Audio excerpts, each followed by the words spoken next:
Then next on the list is Four Swords Adventure, March 2004 for GameCube. This is similar to the Four Swords on Game Boy Advance. Have you played this at all?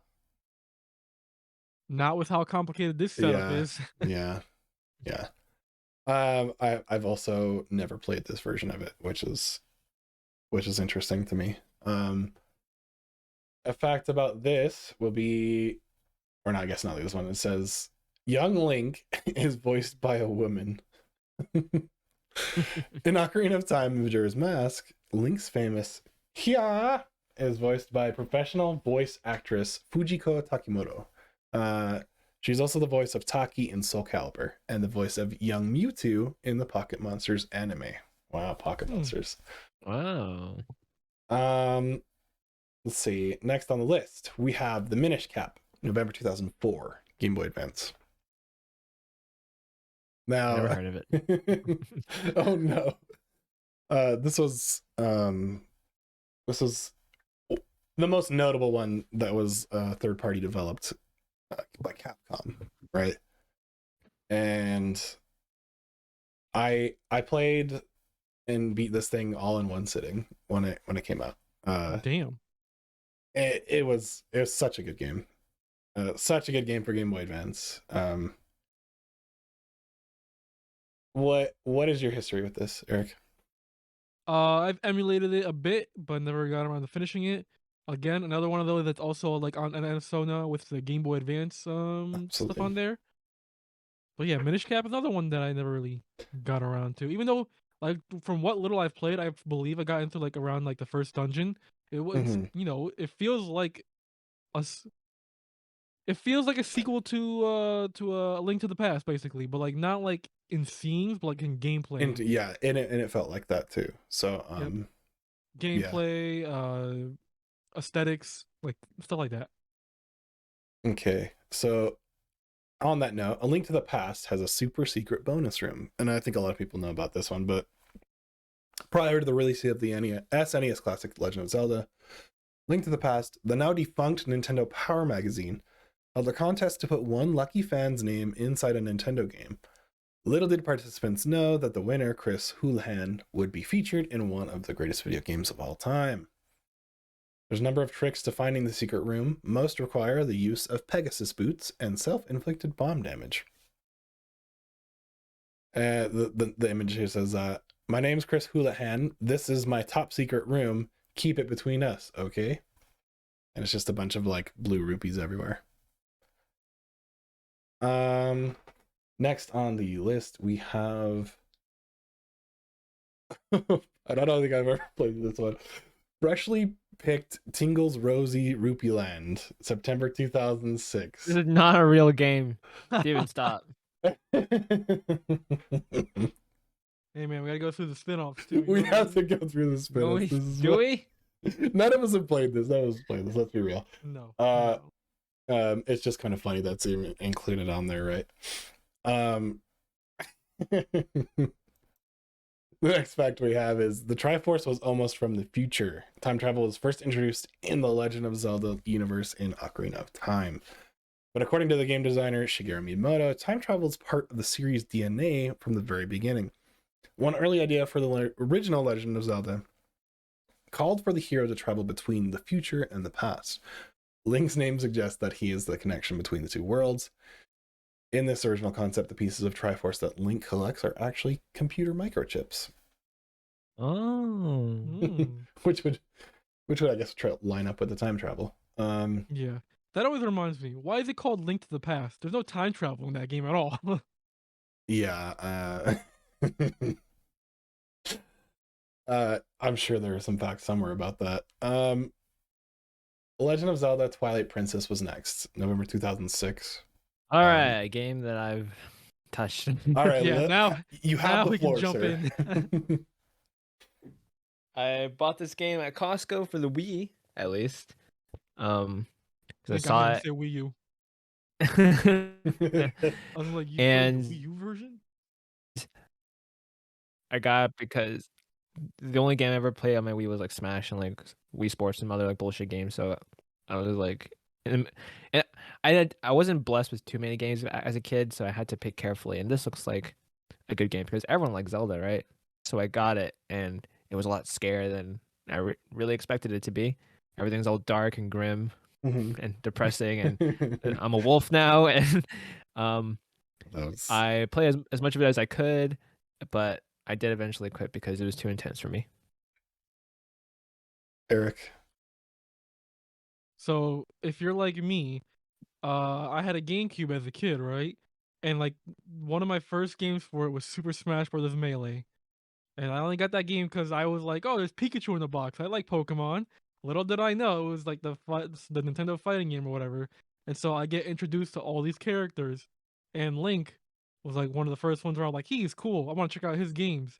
And so for one of my birthdays, I go to GameStop, pick up 2 games, Pokemon Coliseum and The Legend of Zelda Twilight Princess. Oh yeah. And Twilight Princess is my first ever Zelda game. And let me tell you, what a first game to get introduced to. That was Yeah. don't get me wrong. It's a great game. That game is fucking great. It's just like I didn't expect it to be so dark. Is what it was. And they leading up to it, right? I remember the previews coming out for it.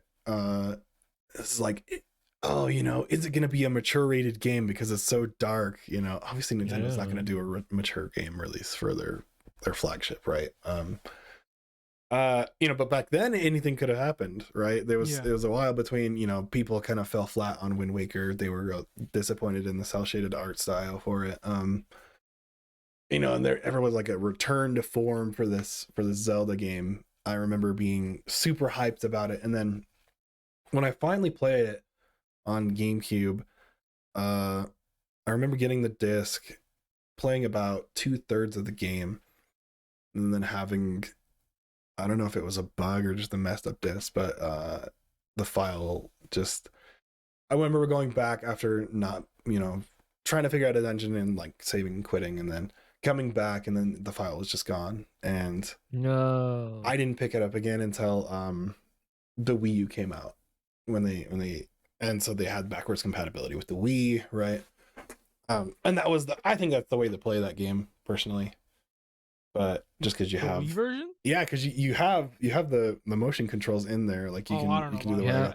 It's up to you, right? Like I preferred it because it was it was novel for me as someone who didn't try out the Wii until like way later. So I just look at the Wii version. I'm just like, why is the world mirrored? It's so weird yeah. because they Oh, mirrored it the is? entire. Yeah, the world is entirely mirrored for So some weird reason. Instead of programming it to just have the sword in a different hand, they flipped the entire world. So Yeah, because Link is left-handed in the GameCube version, and so like when you're using the Wii version, your sword's supposed to be in your right hand, and so yep. they did what Steven did, and so Yeah. when I look at the Wii version, I'm just like, this is weird. This is really weird. Yeah, it's Is very it I don't know is what it they did laziness or for is the it Wii U ingenuity? version. Yeah, who knows? it's a But like at double this point, I'm purpose. just like, well, the HD remaster on the Wii U version is got to be like the best version at this point. Yeah. Until they make that inevitable Switch remaster, right? I don't know about God. that, man. I don't even know if those are coming, to be honest. Yeah, you'd think with the 30th anniversary, but alas. Indiana Jones movies provided inspiration for the original Legend of Zelda. Shigeru Miyamoto wanted to bring that sense of adventure to a video game, and so that's kind of where the inspiration came from. Next on the list is not a real game. I mean, it is a real game, but not really one for importance. But Tingle's Balloon Fight DS, April Are we going through this 2007. again? April 2007. I feel like I needed to include these ones here. There's more in this Tingles is a whole franchise, eh? Yeah, Tingle, his legacy lives on, as we'll see here in a second. What is the Tingles remake? Yeah, absolutely. The Legend of Zelda Phantom Hourglass, June 2007, Nintendo Ooh. DS. Here we go. Another one I played. I've seen so many commercials of this on TV, and the commercials looked really cool. I never played it, and I always wondered, as I was growing up, just no one ever talks about Phantom Hourglass like they do with all the other games. I'll let you go, Eric. So the reason for that is that Phantom Hourglass, I guess, is like kind of divisive as well. People didn't really like the touch control scheme with it because instead of moving Link with the D-pad, you move him with the stylus. Basically, you're playing. Uh, Basically, this whole game is done on the touchscreen. Basically, um, so combat, movement, puzzle solving, all that stuff is basically done on the touchscreen. And I want to say people did not like that gimmick at all. I found it kind of like at the time, the DS was like a pretty big hit. Right. I kind of found it like a cool like feature, I guess is what I want to say there. Um, there would be puzzles like, oh, how many trees are on this island? You would like on the touchscreen, you would like write down 7 and like it would recognize 7 and stuff like that. So it was pretty cool. The boomerang, how it worked is that you would like draw a path for it to follow, and then it would follow that path. And so there was a lot of cool stuff there.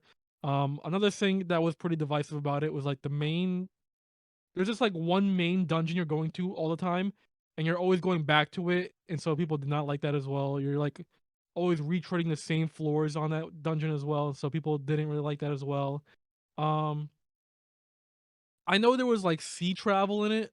For some reason, I just really can't remember much of the sailing in that game. So there's that. Yeah. Um, it was a game that I rented like on a vacation before at good old Blockbuster.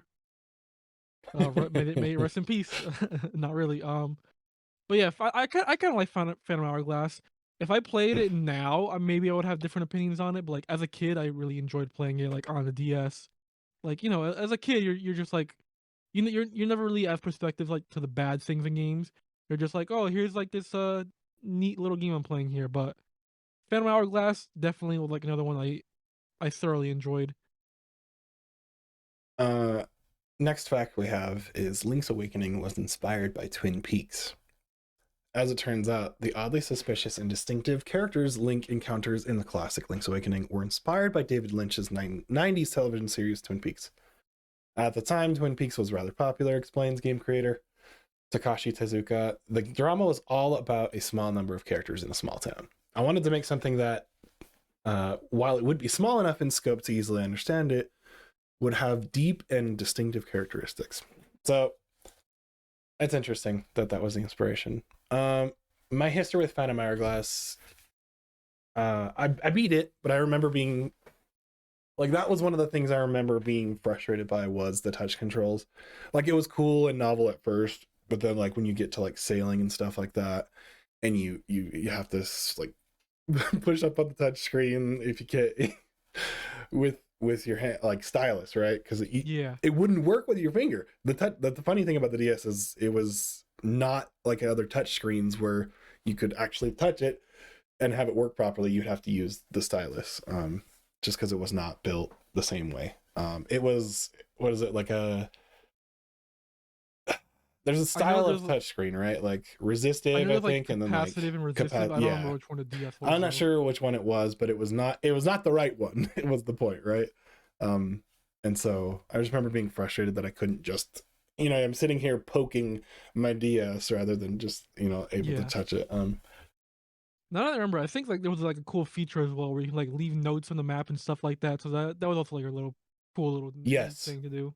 That was a really cool thing, and especially like there was like treasure hunting. Like you'd go on the boat, and then you'd run into like different parts where you could do the diving thing and grab the treasure from that. So yeah, that was fun.